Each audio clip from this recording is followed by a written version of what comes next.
అనుదిన నిత్యజీవపు మాటలు. దేవుని నామానికి మహిమ కలుగునుగాక. దేవుని వాక్యాన్ని చదువుకుందాము.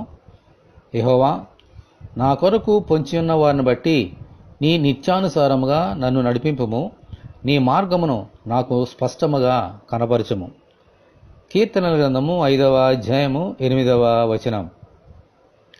గొర్రె మందలను చీల్చివేయడానికి వచ్చిన సింహం వలె అపవాదియగు సైతాను దేవుని బిడ్డలో ఎవరిని మృంగుదునా అని గర్జించుచూ సింహం వలె వెతుకుతూ పొంచి ఉంటాడు.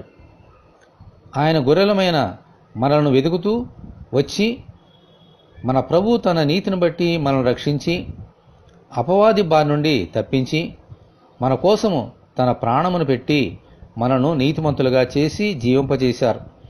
దేవునికి స్తోత్రము కలుగునుగాక. ఆమెన్. మనము దారి తప్పుపోకుండా నేనే మార్గమును సత్యమును జీవమునే ఉన్నానని చెప్పి ఆ స్పష్టమైన మార్గములో నడిపిస్తున్న దేవునికి మహిమ కలుగునుగాక.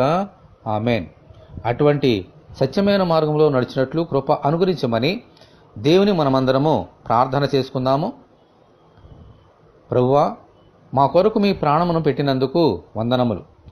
మమ్ములను మృంగివేయాలని పొంచి ఉన్న అపవాది నుండి తప్పించి త్రోవ తప్పిపోకుండా మీ స్పష్టమైన సత్యమైన జీవమైన మార్గములో ప్రవేశించినట్లు అనుగ్రహించమని, ఈ వాక్యము వింటున్న నీ బిడ్డలందరినీ అలాగున దీవించమని ప్రభువైన యేసుక్రీస్తు ద్వారా ప్రార్థన చేయుచున్నాము తండ్రి.